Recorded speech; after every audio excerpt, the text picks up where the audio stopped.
So weird.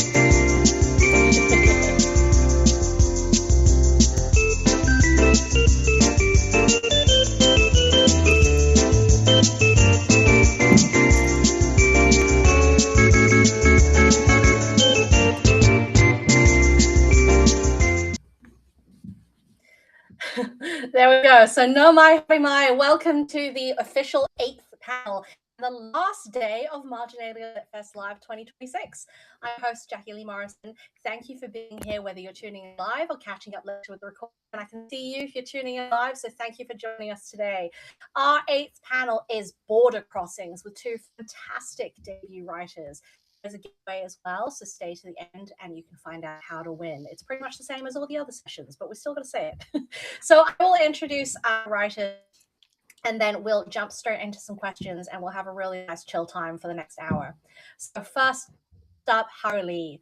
Haro was born in Year Rat in Tamaki Makoro, watching television in a love motel from Thwop Books, published just a few weeks ago, in fact, is her first book. So welcome, Haro.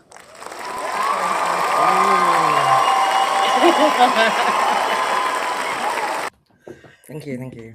And welcome. Next, Shariff Burke. Shariff Malay-Kiwi is a writer born in Te Whanganui-a-Tara and raised in Singapore.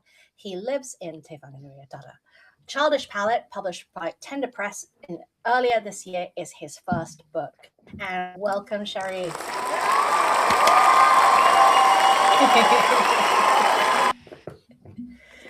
Thank you so much for joining me this morning. And since we only have an hour, I will call on you to speak, but please feel free to jump in, take yourself off mute, shove your hand up in the air, or just jump off mute and come on in.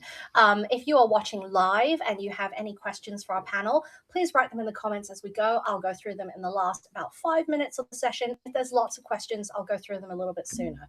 I will remind you as well when it's coming up to question time. So to kick things off, could you both tell our audience a little bit more about yourselves, especially your background and how you ended up in New Zealand? Sherry, if you want to kick us off. Yeah, sure. So kia ora, everyone. So I'm the debut writer of Childish Palette, and I guess to answer that question, a bit about myself is part of my family is New Zealand Pakeha. So for maybe viewers outside of New Zealand, that just means white New Zealander. And on my other part of my family, we are Malay Singaporeans. And so just also for people maybe in New Zealand to know that Malay people in Singapore are the indigenous population, and we make up about 15% of the population in Singapore. So we're sort of like the largest minority ethnic group. And I guess in terms of how I ended up here, well, part of my family came here through colonization and, blood and guts and things like that. But the other part is that how my mom ended up here is that my grandfather actually in Singapore, he sort of had a job opportunity later in his career. And so he sort of moved to Wellington with my grandma. And my mom was sort of like around university going age. So she came along as well. And then pretty much the rest is history, And then for me, it was just like I moved to Singapore as a kid. And then I've only just come back here like for uni, so that's like maybe 10 years ago or something like that. So yeah, that's a little bit about me. And also I just want to say it's also really amazing for me to think about how like my grandparents on both sides, who I think of as completely like distinct individuals from different worlds and different like worldviews and stuff like that. It's really crazy for me to think now in 2026 or 2023 when I was writing this book, how like during a time in the 80s and 90s, all these guys were all in this same city, living and breathing together. And to me, that's just like a wild idea because I still can't imagine that. So, yeah. Yeah, amazing. Thank you for sharing that. Haro, how about you?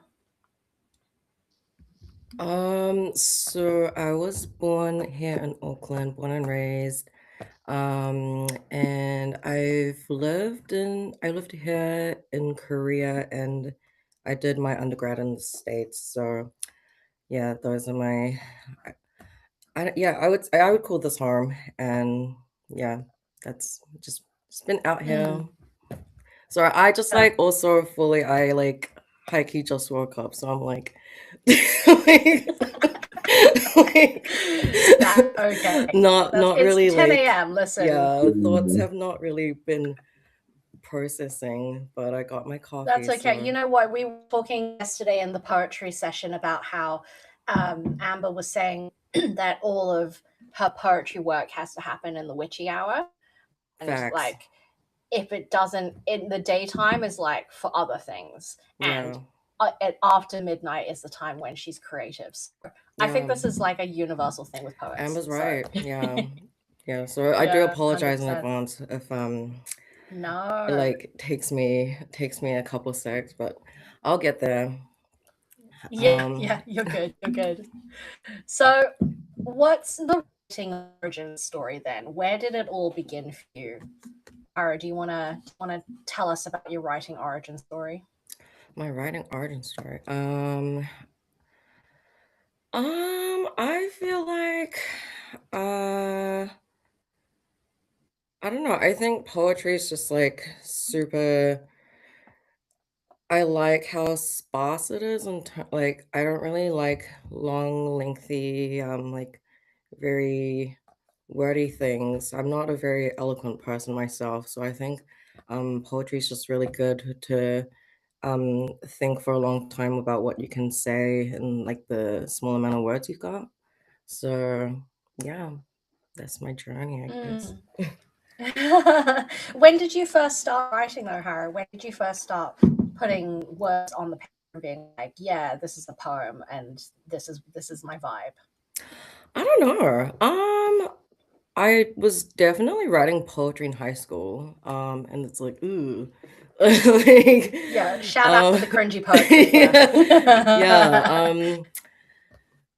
Yeah, and then I guess I just kind of stuck with it. It's just been like I'd be writing shit in my journal, and then was able to, yeah, it just definitely helps me process everything. So, took stuff out of my journal and was like, let me arrange it into a motherfucking book. Sorry, can I swear?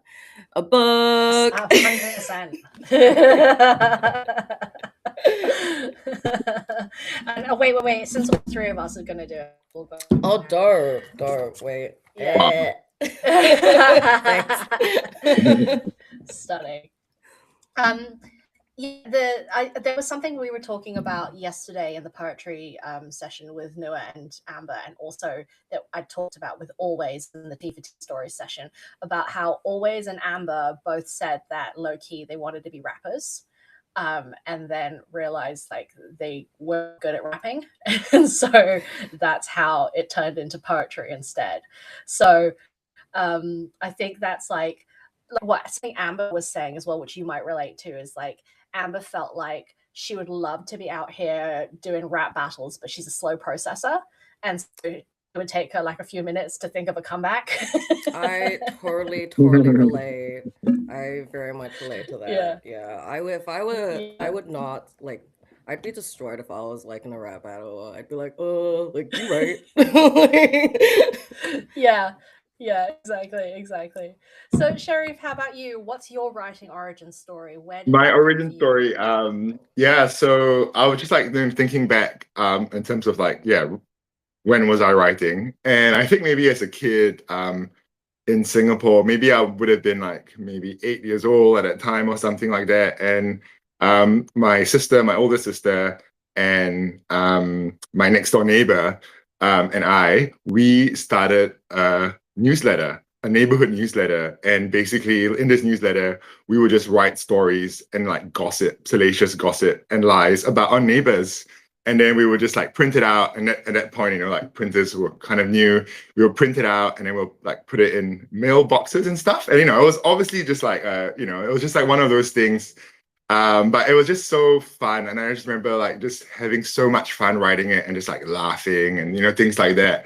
And then after a while, my sister and my neighbor were like, who were older than me, were sort of like, yeah, now we're over this, we're not going to do it anymore. And I was still desperate to carry on writing more editions of this newsletter, and I think maybe it was that sort of desire that sort of like, sort of stayed in me for a long time. And then maybe more recently, like in the last sort of 10 years or so, I'm at uni, like I was like writing food reviews and things like that. And so maybe that sort of started and sort of awakened that sort of writing, the idea of writing again. And, I could take that seriously, and realizing that actually I really have so much fun doing it. And then I'm able to sort of like, it just feels like when I'm writing, I'm able to pull together so many things that I'm thinking about or observing, and then I can sort of make sense of it and do my own brand. And that was just like a great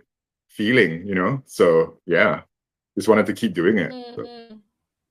That's so funny, and also wild that you were writing salacious stories about your neighbors and then like posting it in their mailboxes. Yeah. I love that. Here is some gossip I wrote about you. That's amazing. So let's dive into a couple of readings now that we know a little bit more about you. Haro, would you like to read a poem from your collection? And then Shariff, if you want to read a short passage. So Haro, let's start with you. Cool. I will choose one short and sweet. So this one's called Jane Gets a New Heart. So in Colorado, in that kitschy diner, in the red plastic booth where we sit across from each other, the faintest click of your heart is in the air, stiller than a ticking watch. When I acknowledge the sound, you smile and blush a little. You say, "Can you hear it too?" Yes, I can hear your heart beating, Jean. I hear it. The mechanical valve turning so beautifully it scares, and clockwork drumming a song from its throat. How wonderful is the warmth of your hand in mine, proof of blood delivering its oxygen. The bird in your chest is working so hard. Beautiful. Thank you. And Shariff, do you want to read us a little something? Yeah, sure. So this is from the story A New World, and just all you need to know is that our main character Tiru has sort of been living a double life up to this point, and now the secret or whatever it is out. And so yeah, that evening Tiru tucks himself into his single bed with ease, unburdened by his shadowy life. His body feels supple and weightless. He dozes off and finds himself in a busy Blair Street nightclub, hanging out with Adi Savia, Wellington's premier rugby star. It's just them, sitting close, chatting away over drinks in the VIP lounge. Adi Savia, talking all casually, drops that he goes to the Mediterranean Foods Warehouse in Newtown to get his olive oils. "I give them to my huskies too," he says. "It lushes up their coats." He reveals his tendency to select the oils with a pale green hue. "I don't know," he says. "I just get drawn to those colors." Tiru shudders, another one swayed by packaging. Tiru tells Adi that the bottle needs to at least be tinted to protect the oil from light. "You need to be wary of these European fakes," he urges Adi. "Some of them are owned by the mafia." "Yeah, salacious, isn't it?" "Look, I know this sounds corny, but sometimes you're better off with the Australian stuff. At least you know what you're gonna get." Adi nods along and says it's the aromas of almonds that drops him dead every time. That and freshly cut grass. Tiru listens and adjusts his hair. Adi says he might get Tiru onto his podcast to reenact this exact convo and try to get the word out. They raise their glasses and make a toast to unadulterated olive oil. What a night this is. Tiru looks away to catch a moment for himself. Maybe the best night of his life. They sit arm in neck. The brandy sinks in, and the chat stutters to a silence. Adi looks Tiru in the eyes and holds his gaze. His face tilts upwards. Tiru feels a sudden heaviness on him, and then a sensation of fizzy bubbles rising in his thighs. Adi raises his fingers to his lips, pointing to them, and holds it there. Tiru has never kissed a man before, but what a way to open up his account. Tiru's body pulls towards Adi's, as if compelled by an unknown force. He looks at Adi's fingers again, still held to his lips, showing Tiru where to land. He's like a wobbly plane descending into Lyle Bay. His tires hit the strip, moist on impact, the grace of stubble like crosswinds. Beautiful. Thank you so much. I have to say, I was finished reading Childish Palette last night, and the thing I really loved about that story was how it tied into one of the earlier stories as well. So you had this whole kind of joint world happening through your collection. I really loved that. So I'm going to stick it up on the screen now, but you can get Childish Palette through most retailers in New Zealand, but it is published by Tender Press. So please do pick up a copy because it's such a fantastic collection of stories from so many different points of view. There are some really funny stories, and I have to talk about the shit, the explosive diarrhea. There's I really loved the explosive diarrhea story. Great. So Great. so if that doesn't intrigue you, then I don't know what will. Yes, thank you both for your readings. Haro as well. I thought the final section of your book, which is the sort of love letter to your grandmother and the dying neighborhood in Seoul, was just so beautiful and so heartbreaking. And I loved reading it. And it was really interesting to have that as like quite, it's quite a large section of the book, but it is such a beautifully written story. But what's interesting is you were saying earlier that you like poetry because you like the brevity of it, and you're a very wordy person. But this could be, like it could be prose. It reads almost like prose. So prose. So I think I disagree with you. I think you, I think you write beautifully, and you can move into the longer form you so wished. Thank you. Yeah. So I'm always very, very interested in the ways people weave their lived experience through their work. And the heart of this conversation today is about border crossing. So it's about how the experience of being a cross-culture creative has informed your work. So how do you think that growing up in Asia for you, Shariff, and living there as an adult for you, Haro, how do you think that now has informed the way that you approach your work? If you wanna kick us off. Yeah, sure. I think significantly, Childish Palette has a pretty strong Asian flavor. I think about like 70% of the protagonists of the stories are of an Asian background and not just of a Malay background. And I think that the only way I could have written those stories is precisely because I'm an Asian person who grew up in Asia, and so it was quite easy for me to slip into a lot of these sorts of to empathize with some of these ambitions, some of these worldviews. And so I think that was quite huge for me. And I think also at the same time as well, it's maybe a credit to places like Singapore or maybe even Malaysia or Hong Kong or places like this, where a lot of these places are in some ways microcosms of Asia themselves. So being in these environments, it does really affect how you think and how you see the world. So I think significantly Childish Palette has a huge credit to that upbringing and worldview. And even before you wrote Childish Palette, is that something that you were playing with as well?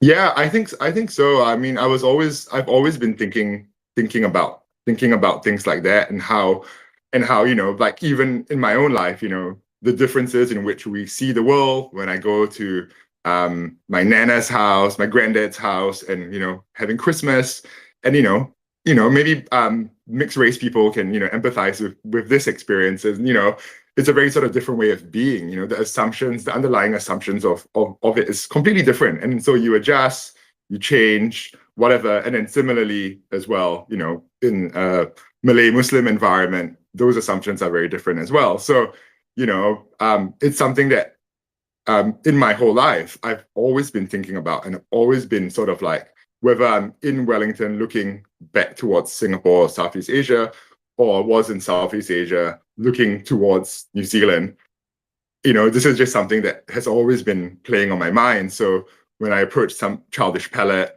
setting it in Wellington, it was just very natural that a lot of the characters would be looking out towards the world and then thinking about their environment in Wellington and sort of trying to figure out, like, you know, what are my constraints, what are my ambitions, and how can I sort of link these two things together. And so I think that's sort of like that's the main idea of Childish Palette. Yeah. And I also think that something very interesting that one of your characters says in the very last story in the collection, in one of the letters that he writes, he says that it's freeing to be the minority when he steps out the door. Yeah. And I thought that was such an interesting idea, because how freeing is it? I mean, I feel like surely you must have had culture shock moving to Wellington after living and growing up in Singapore. Absolutely. So, and I mean, I think for that character in the final story, Rahim, and he's a Malay Singaporean who moved to Wellington for uni to sort of pursue dreams of becoming a chef. And then, you know, anyway, and then things happen, things go awry along the way. But I mean, I think it's, you know, even within a Singapore context, you know, being a minority, indigenous minority in that context carries with it certain stereotypes, certain sort of like ways of assumptions about who you are and things like that. And so, you know, obviously discrimination exists in Singapore as well. And so when you move to a different context where no one knows, like, are you Malaysian? You know, no one knows what a Malay Singaporean is.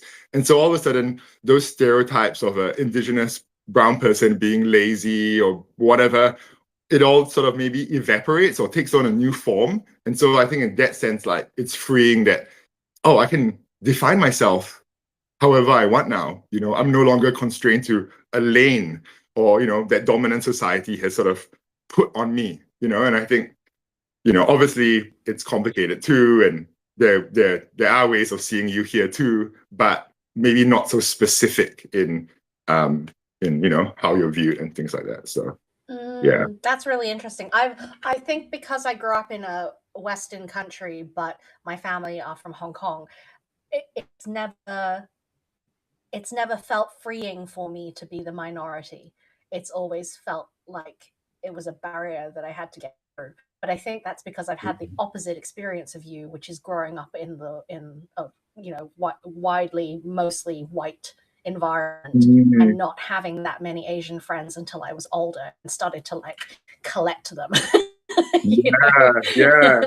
No, absolutely. Yeah, absolutely. I think maybe, you know, I think for that character as well, I think, you know, he felt he was free, but maybe that also came from a naivety, you know, because he was like, oh, I know how I'm seen back home, and now I'm here. Oh, you know, no one knows who I am. I can redefine myself. But, you know, at the same time, like, it's only a matter of time before you sort of click on to like what you were saying, you know, in terms of assumptions about who you are and based on how you look and where you're from and things like that. So yeah. You want to hear a funny story? When I was a kid, I have like really crazy lore. just warning you. My best friend growing up was a Swedish princess, like a literal Swedish princess, and she was blonde and had blue eyes, and her father is like a cousin of the king. And so when I was growing up, because she was my best friend, every time I used to draw myself as blonde with eyes. Like, you know, I couldn't see myself in the mirror as like who I was. I was like, no, I'm like best friend who's a princess and she's Swedish and I'm like that. Wow. So wow. Yeah, pretty crazy, right? Yeah. Yeah, So absolutely.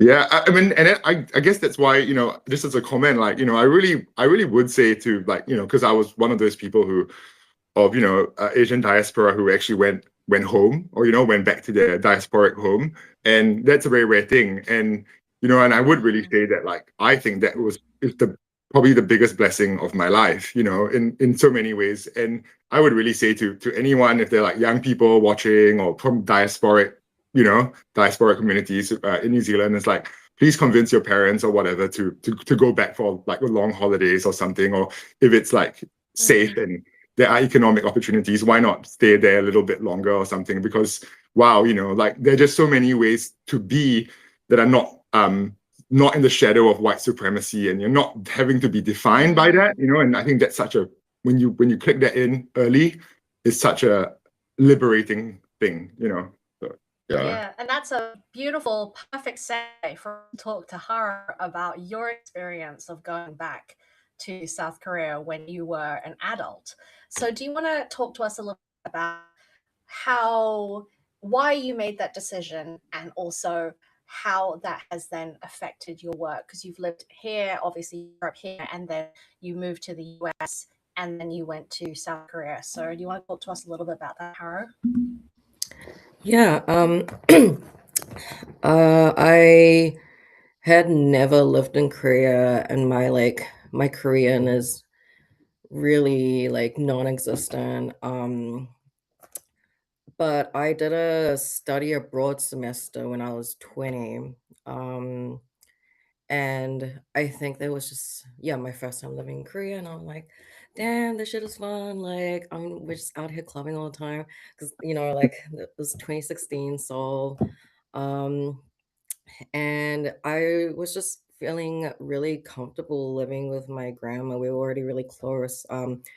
And so I think I was like, okay, well, I don't really know what I'm gonna do after I graduate. I think I just wanna like experience life in my parents' country. So after I graduated, I was like, I'm just gonna teach English in Korea. And so yeah, I don't, man, I didn't like retain any like language skills, unfortunately. I'm really bad with that.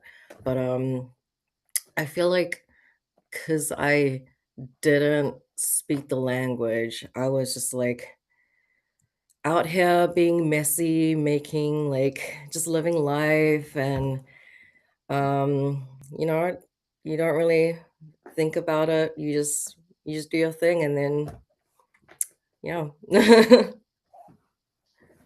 Yeah. So how did talk us a talk to us a little bit about how that informed the work that you then put into watching television in a love hotel?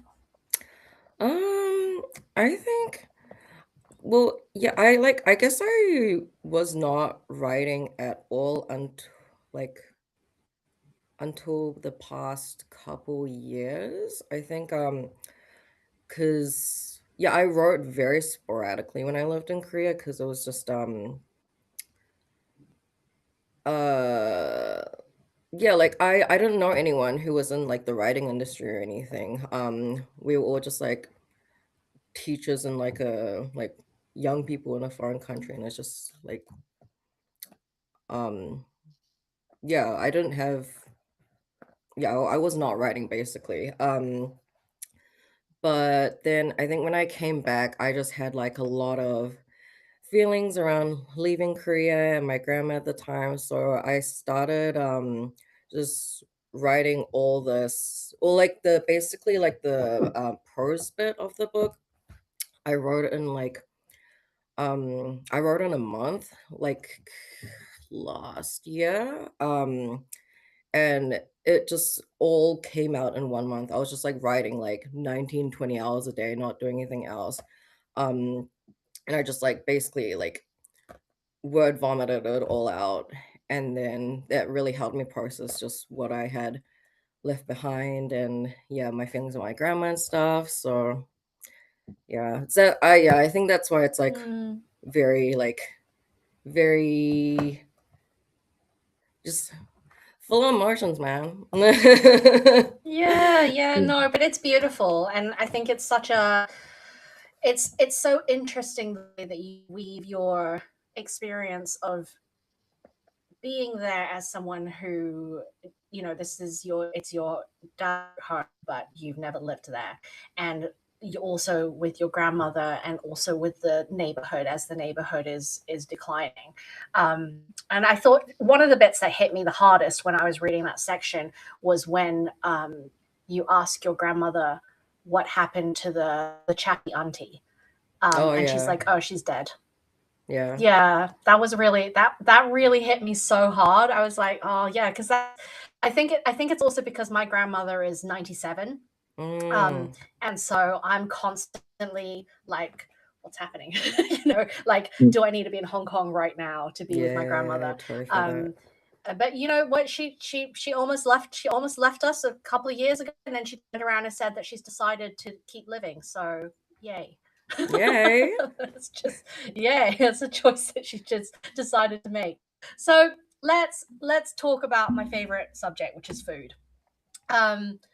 Obviously, food in Singapore and Malay culture is huge, and the same in South Korea, and it's reflected in both your books. I got so hungry reading both your books. Can you talk to me a little bit about why and how you centered your stories and your poetry around food? In your stories and your poems. Shariff, do you want to kick us off first? Yeah, sure.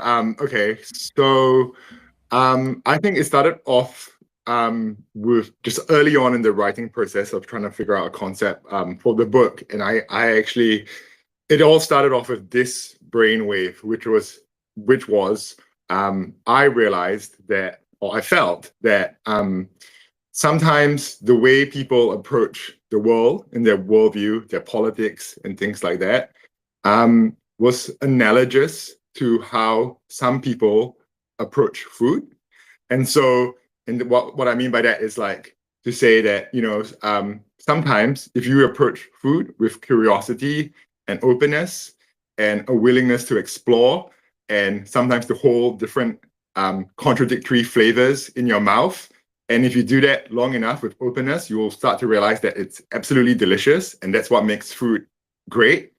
But conversely as well, there are people who just want to just have a black and white way of thinking about food, or just want simple things or things that they know, and that in a way also can sort of it's like we think about people's political views and things like that. They just want what's familiar and what they know, and they fall back on just like basic assumptions when things get difficult. And I was just sort of thinking about like how can I write about like the world and like want to make a contribution towards thinking about how do we get out of this problem or crisis that we're in, and then it's like, oh, you can think about it through food and approaching food and how one develops and expands their palate. So that was the start of it. So food was just a device, and then so I was like, oh, if I talk about food, then I can talk about something else at the same time. And I was like, well, that's what writing is about. It's always about not just about the thing you're writing about. And so yeah, I guess that was it for me. And personally, obviously, food is a big deal for me. It's important to me. And I realized as well, even while reading, a lot of the times I can only get to know characters when in books it's described what they're eating or how they approach food. And it's only then when I go, okay, I kind of get you now, or I can sort of relate to you or not or whatever.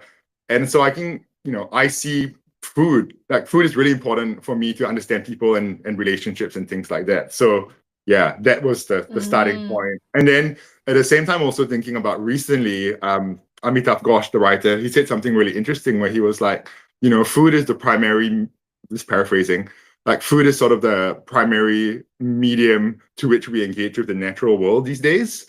And I think that was also like, that's like a really I thought it's a profound comment, because with so much changing in the world, food is actually the one constant where we can sort of look back and look forward, and and things like that, and it's always there, and it always happens every day. And that again was another way to think about why we have to center food in Childish Palette or in many stories.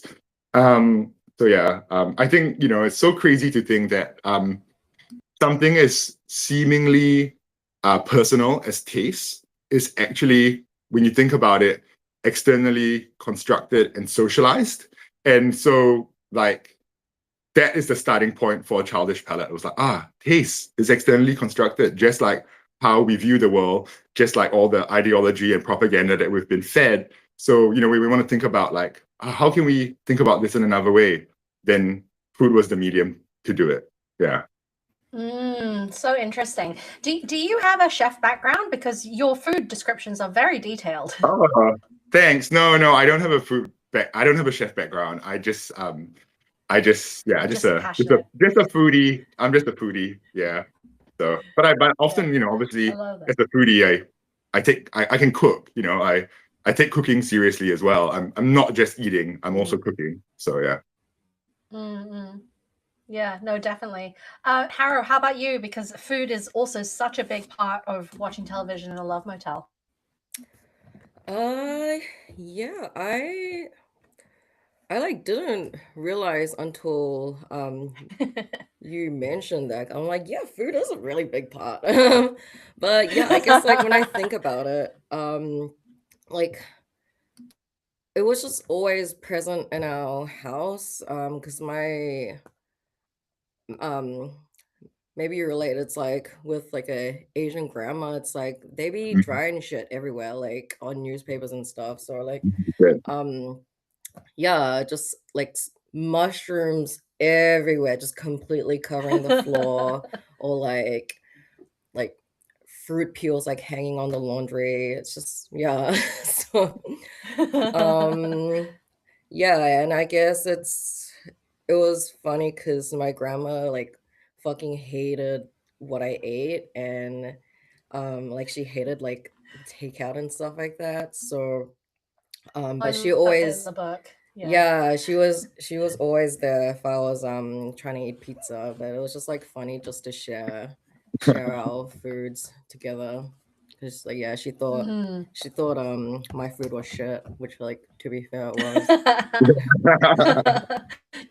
Did she teach you? Did she try to teach you how to cook anything? No, I'm like, oh man, I'm a terrible cook.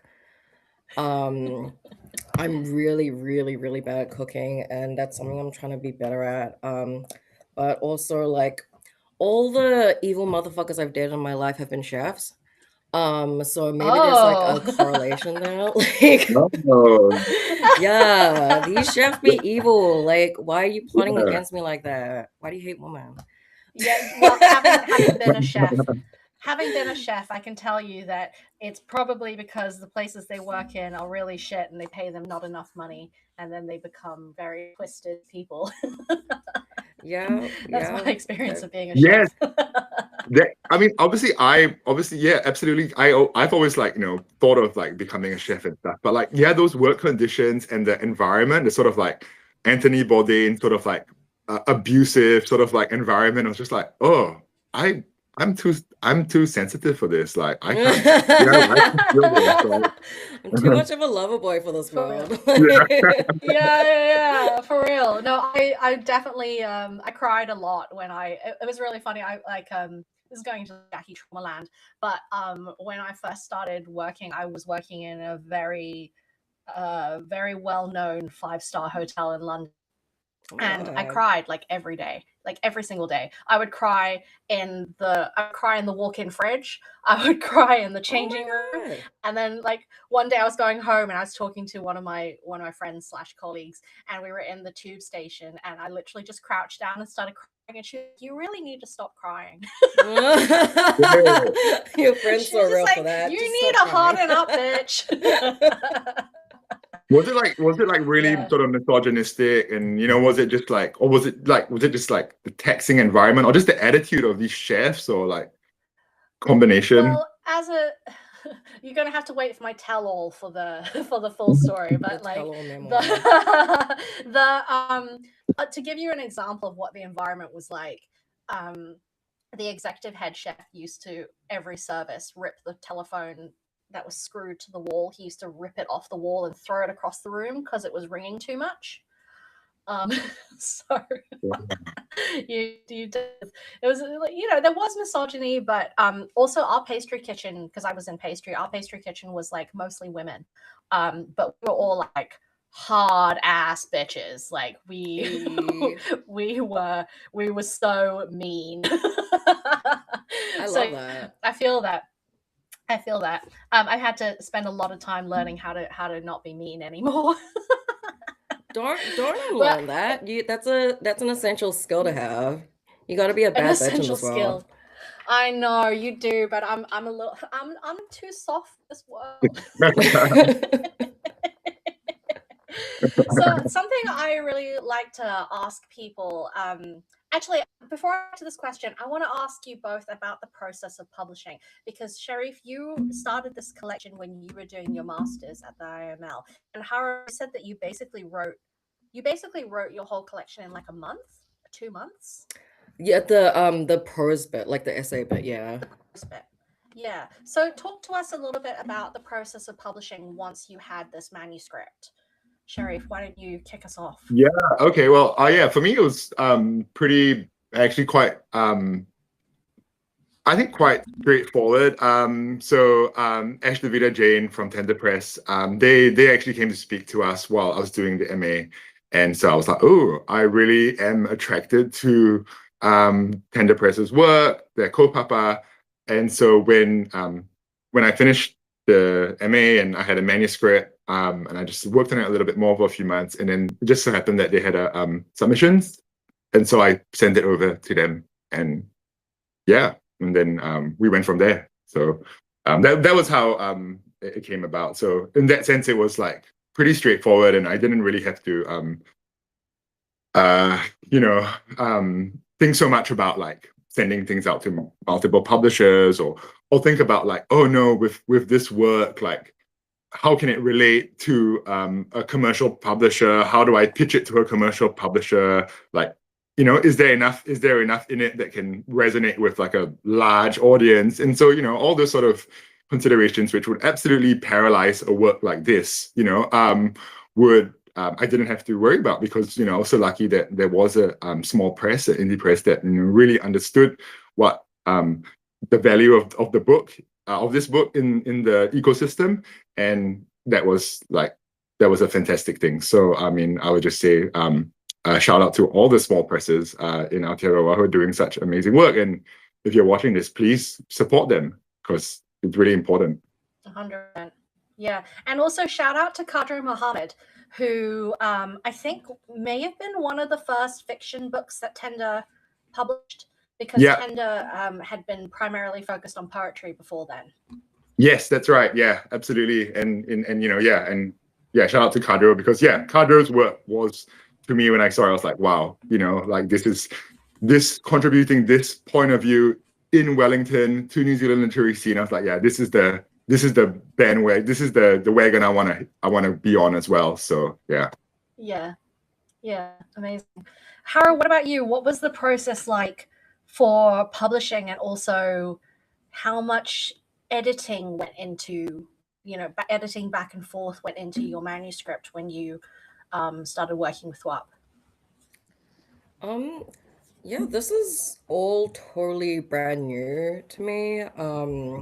So it was an experience. I guess I wrote a lot of it and edited it like in a really chaotic time of my life. Because I was looking after my grandma at the same time I was writing this. And so I was like living at the hospice and like editing this, and then sometimes, like, if I on the days I went to work, I'd go to work, come back, but then I have to like be the caregiver and like feed grandma and like bathe grandma and like put grandma to sleep and do all that stuff. And then like it would like be 2 a.m. and that's when I could start like working on the thing, and I got deadlines. And so it's like I feel like there is evidence of that chaos in that writing, because there are parts of it where I look back now where I'm like, ugh, like I shudder, because I'm like, oh, I didn't like that. I wish I could change it. But yeah, it just feels like maybe it was, yeah, I think it just like captures like a really chaotic time in my life. But it like that's how it be. That's something that I was talking about, or that I've talked about in the past with Noah, because when Noah was about to submit her manuscript to THWP, she was really holding back because she was like, oh, but this is not necessarily who I am anymore, and the poems reflect who I was when I was writing this, but like I want that to be like what I put out into the world. And something I said to her at the time was that writing is always a capsule of who you are in that moment. Yeah. And so, especially for you for this book as well, you say that it was like chaotic, but it was a chaotic time for you, like there was so much going on in your life. And I think it's actually quite beautiful to have that to look back on and be like, wow, this was a really crazy time in my life. I was doing so much, but I still also wrote these beautiful poems and published it. And so I think that's something to hold on to and be like, yes, it was chaos, but it was beautiful chaos. Facts. Just little therapy session in here. Yeah, no, that's so true, Jackie. Like that is I so resonate with what you've said. Yeah, absolutely. Yeah, I think it's something that people always forget as well, because there's like a little bit of a fear to put yourself on the page, but you have to. Yeah, you don't ever have to read it again. You just got to put it down. I think So, when yeah. No, go.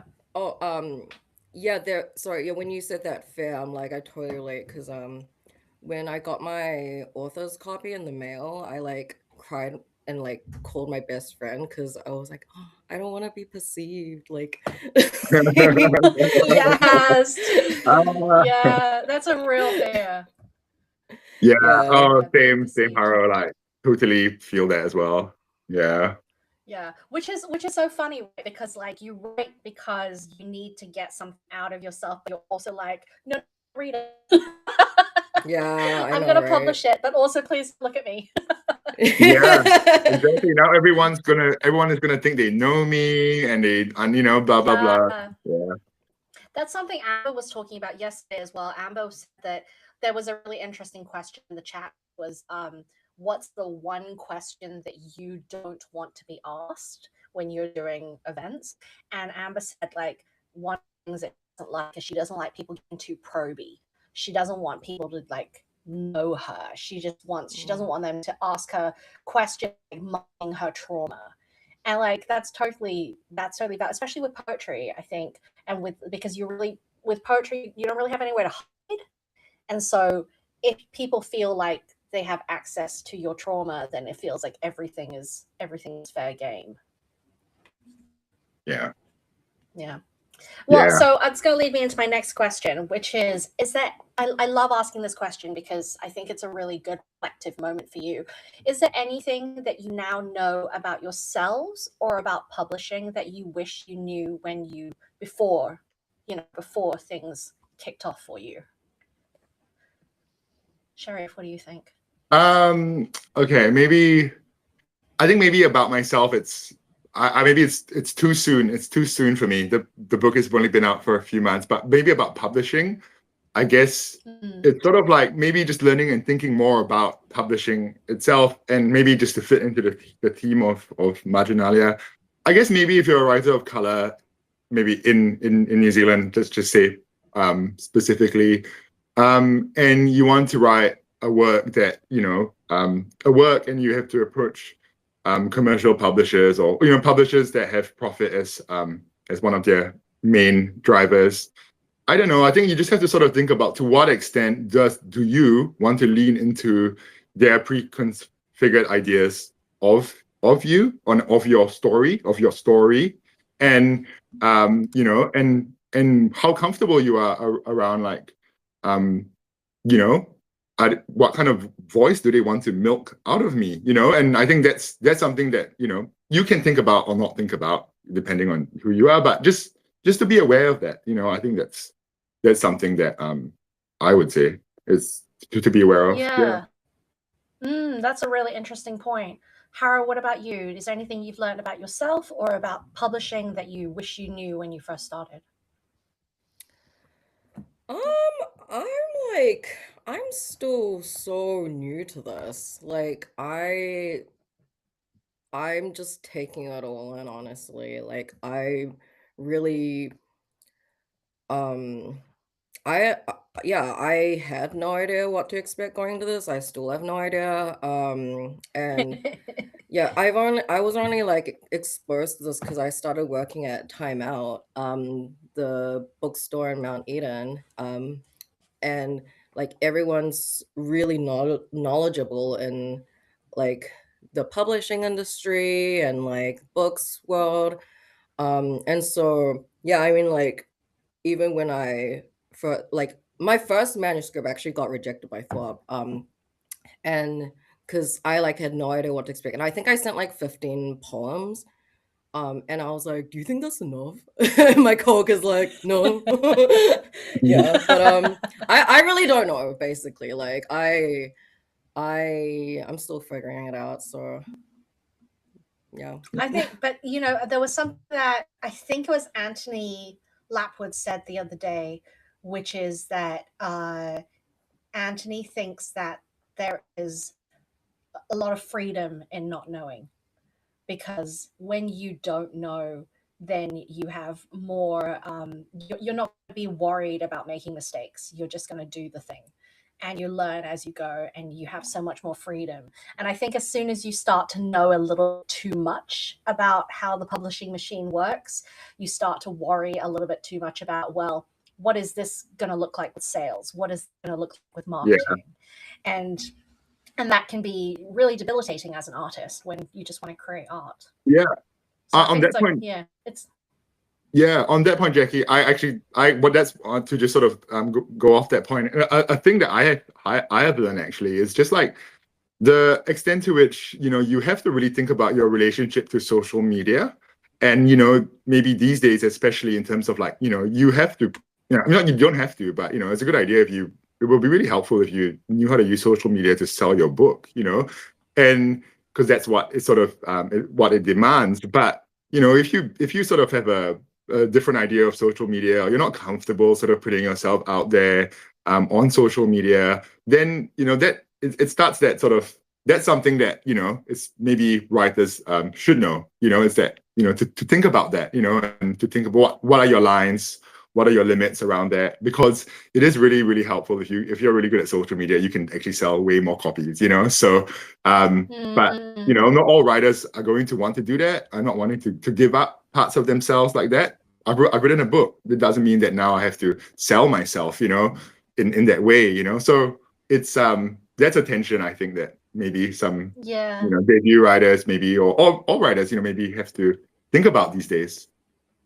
Yeah, definitely. And I would say it's such a double-edged sword as well, because you think about, there are so many authors in the world who are trying to sell their books. They're all shouting into the abyss on social media. And when you go into traditional publishing, whether it's small press or a larger press or university press, part of the reason, I talked about this the other day, part of the reason why is because you want someone else to market your book for you.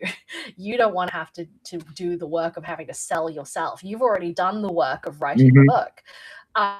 But unfortunately, and this comes down to a topic that has come up again and again, there's not enough money.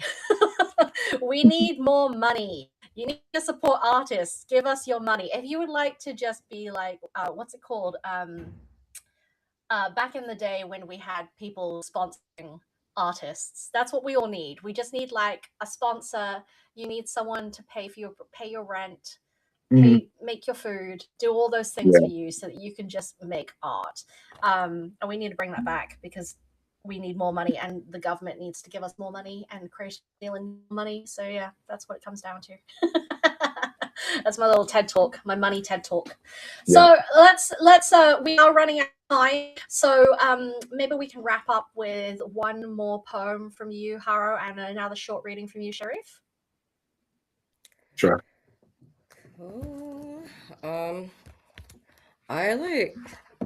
Can I read my acknowledgements? Like, so. Oh my god, yeah. I hate the sound of my own voice when I'm reading, so I'm gonna read out my acknowledgements. All right. Thank you to my editor, Ashley Young. You're a wizard. Megan the Stallion, someone. So I be thinking Megan the Stallion and Summer Walker and my housewives in my acknowledgement. So I think it's like, a special part of in its own. But yeah, Megan the Stallion, Summer Walker, my favorite housewives, Karen, Monique, Sheree, Portia, Phaedra, Meredith. You are all cancelled in various ways, but you live beautifully and imperfectly, and I'm a better human for it. And to the women who have fiercely protected me in this lifetime, Kiana, Corinne, Kim, Ashley, Jean, Naomi. Yeah. Sorry, I don't like the sound of my own voice when I'm reading my poetry, so you get my acknowledgements instead. No, I love it. I actually, I always read the acknowledgements. I love reading acknowledgements, and I loved the acknowledgements in your book. So yeah, Thanks. perfect. Sheriff, you wanna take us out with a little reading? Yeah, sure. Okay, so this bit is from the last story called Wave After Wave, and it's set in Singapore, and there are three siblings hanging out after lunch. I turned on the TV to ease the dip in the mood. I switched to CNN first, hoping to oogle Wolf Blitzer, the presenter, and to see what everyone else thought of him. Don't you think he's got a charm, especially with that salt and pepper streaked beard? He wasn't on. Instead, it was something about poverty in America. I switched to a more international news station. Pogroms in India, Israel free to behave like rogues, Rohingya out at sea, strange camps in Xinjiang, and then a mysterious virus in Wuhan. The vastness I had assumed was beyond us felt like it was folding in. Why is it always Muslims? I asked. I genuinely wanted to know. My sister sought to play herself back into the conversation by making neutral and meaningless observations about coexistence and about how lucky we are to be living in Singapore. Rahim's eyes were disturbed. I held his gaze for a second or two, thinking about his own beliefs, waiting for a sermon, perhaps, or maybe an anti-American rant about double standards and such.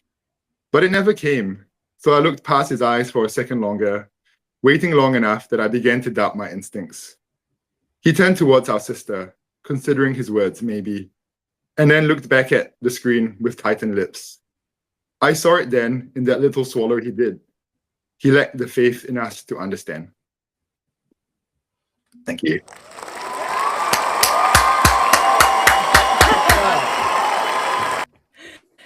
Well, we're gonna have to wrap up, but thank you both so much for joining this morning. Haro, thank you for joining us on Little Sleep.